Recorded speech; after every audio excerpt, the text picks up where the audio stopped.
Kapag may tanong, May sagot! join ka na sa Tanungan ng Bayan. Tanungan 69.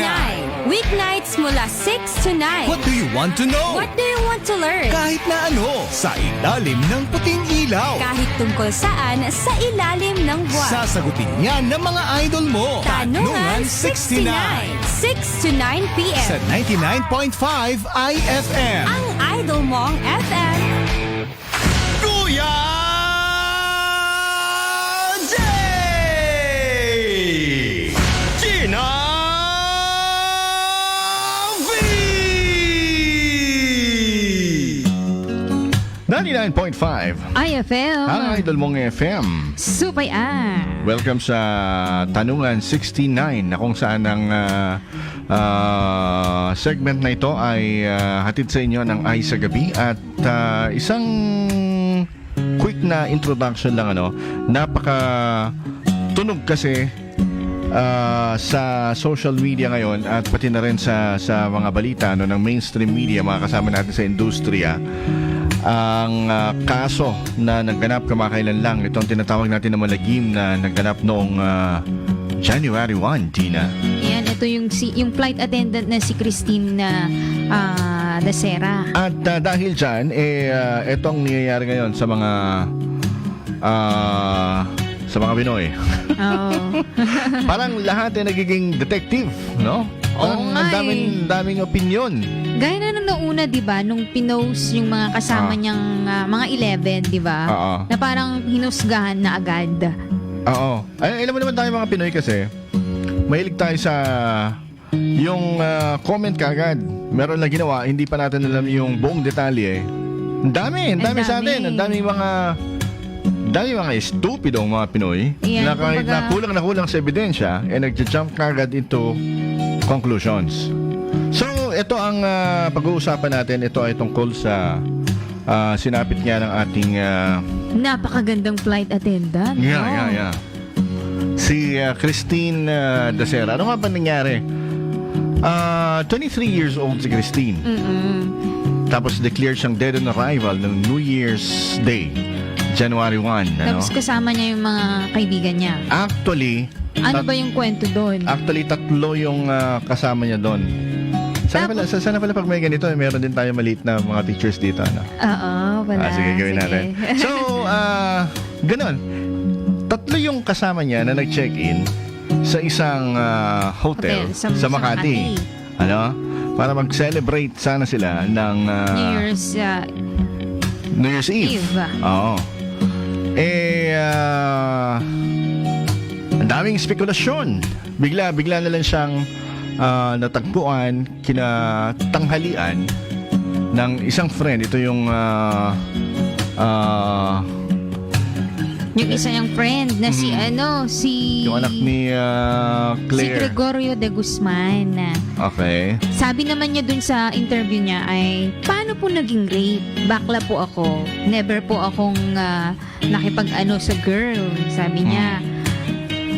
Pero lumabas din, nagkaroon daw sila ng initial na autopsy noon na May mga pasasya di ba? doon sa initial autopsy. No? Oo. Tapos sinabi pa nga doon, meron pang semen.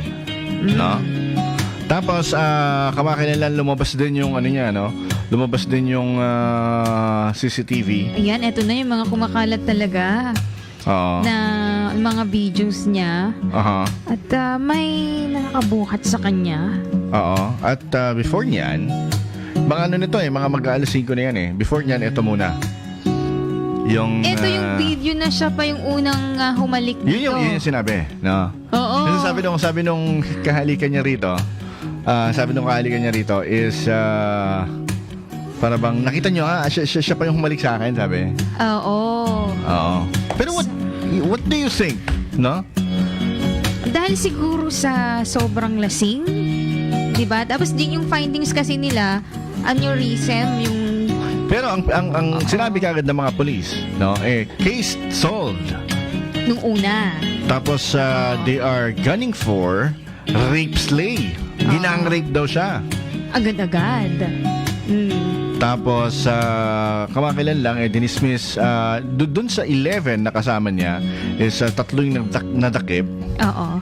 or 3 yung nagpresenta pala.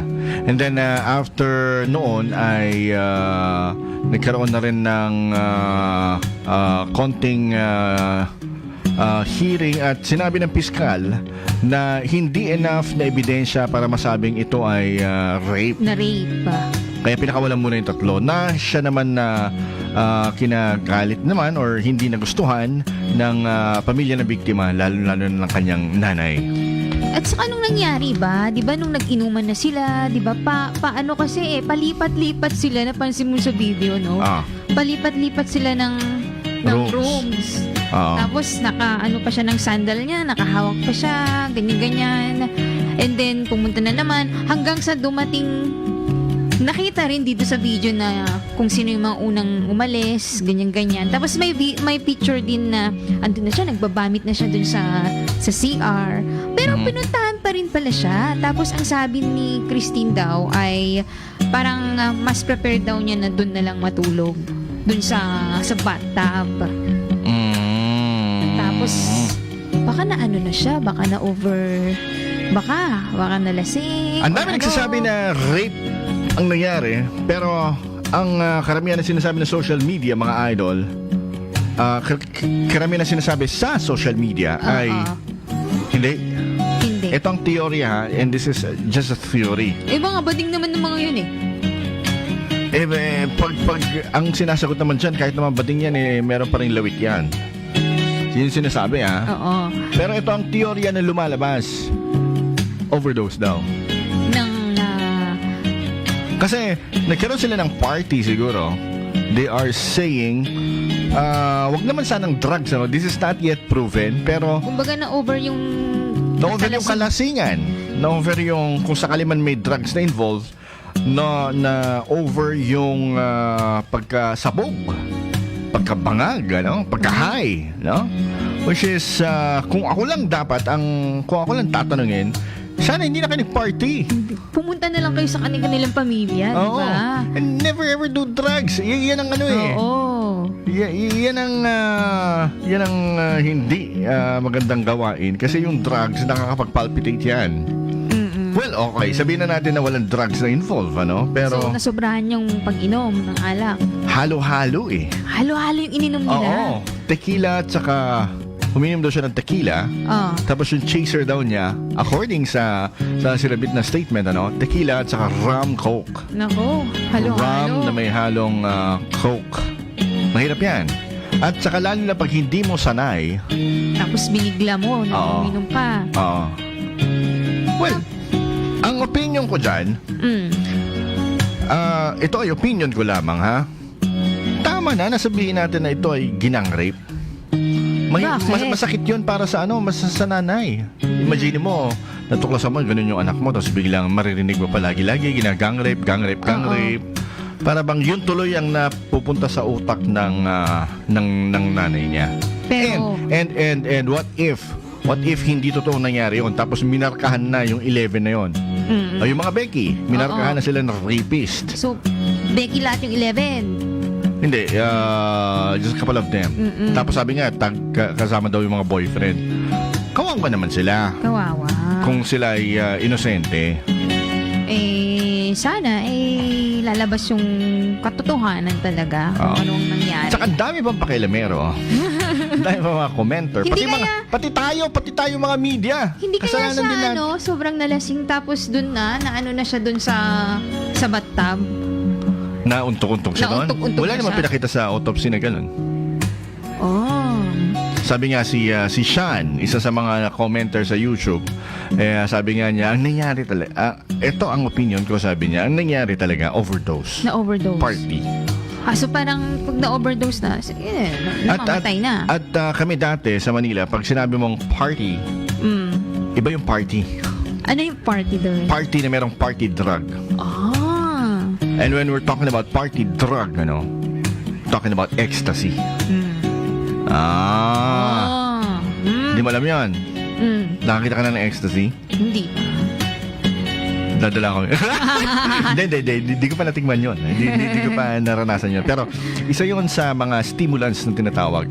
At yung pagka-pronounce nga sa kanya, ano na nga ba yung ano niya, Gina? Yung sabi na kinamatay niya? Ayan, aneurysm.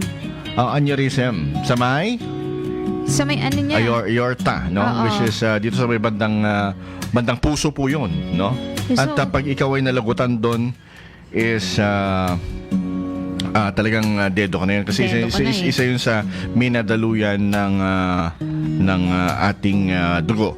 Pero now, ang dami nangyayaring victim blaming. Kawawa naman yung mga ano, di ba? Yung mga nabe-blame na wala namang on both sides, no?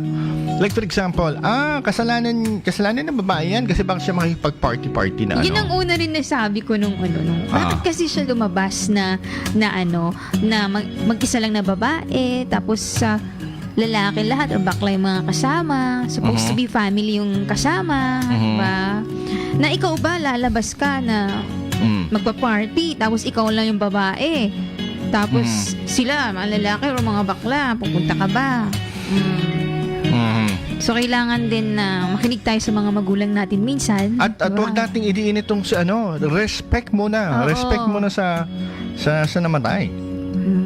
At the same time, respect din muna habang hindi pa napapatunayan na rapist nga itong mga sabihin natin suspect. Mga ano? suspects. Yun.